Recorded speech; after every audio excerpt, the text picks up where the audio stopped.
Anchoring the BYU defense right now in terms of tackles and in terms of smiling is Butch Pau'u, middle linebacker who is undersized but is an absolute bulldog and brings some pop. He had such a good game that Jeremy and I decided to talk to him again this week to preview the home opener against UCLA. 2-on-1 with Butch Pau'u at BYU football practice.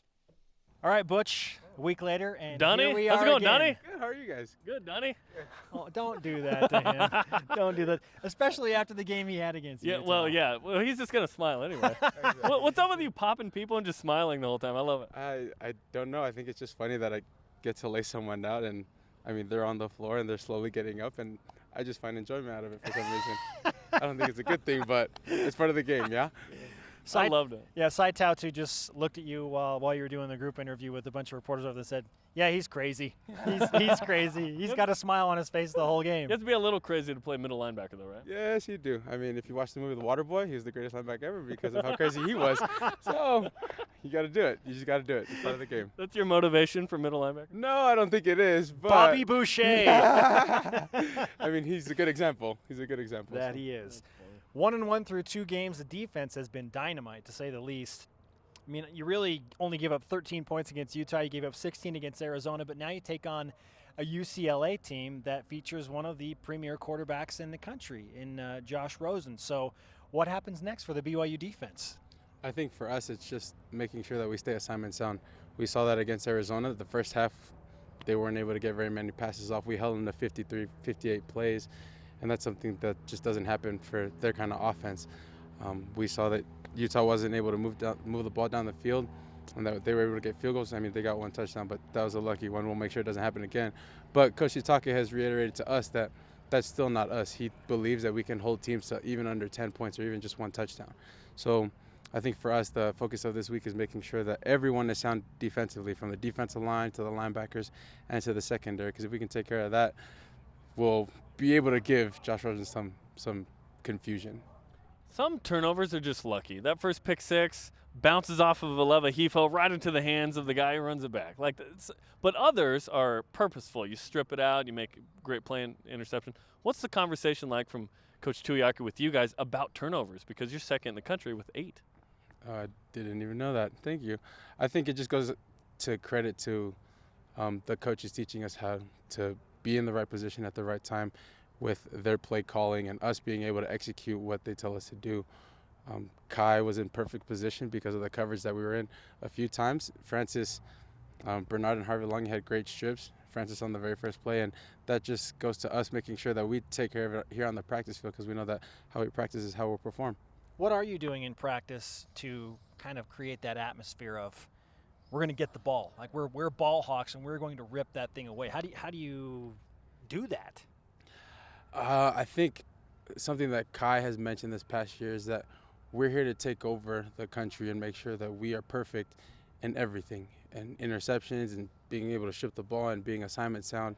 Kai has mentioned that he wants to have a perfect defense as a senior. And so whenever we're on the field, we always just remind each other that it's time to be perfect. Because if we can be perfect here on the practice field, we're going to be okay in the games. No Kai Nakua the first half after the targeting call. What kind of adjustments defensively, if any, will the team have to make?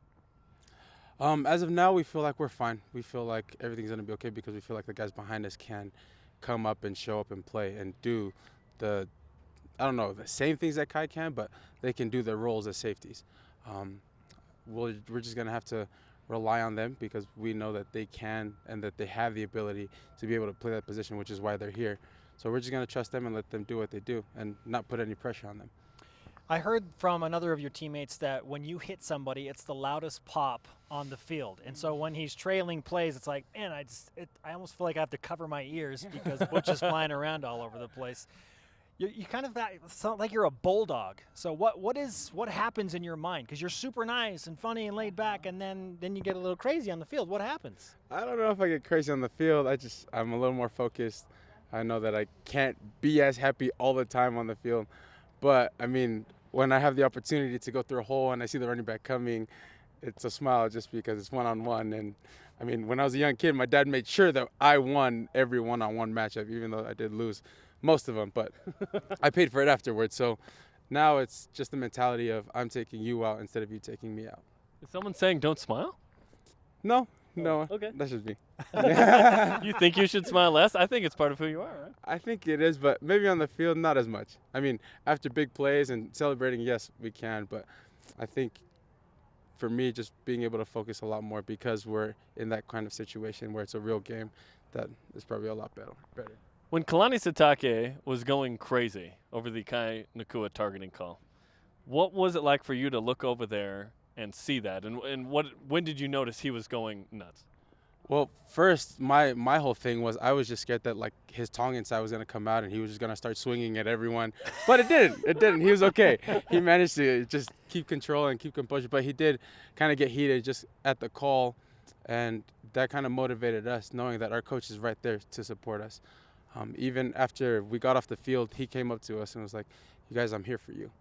And so it's always nice to have a coach continue to reiterate that to us and let us know that, I mean, he loves us so much that he's going to defend our case whenever.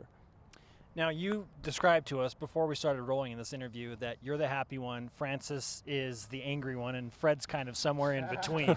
But you said it works well together. Why is it that it works well together on the field between you three linebackers? I don't know. I really don't know. I think what's nice is you have Fred, who is really mobile at his position. He can cover, he can fill, he can tackle. You have Francis, who's someone that comes from the running back field, and he can move as well as Fred.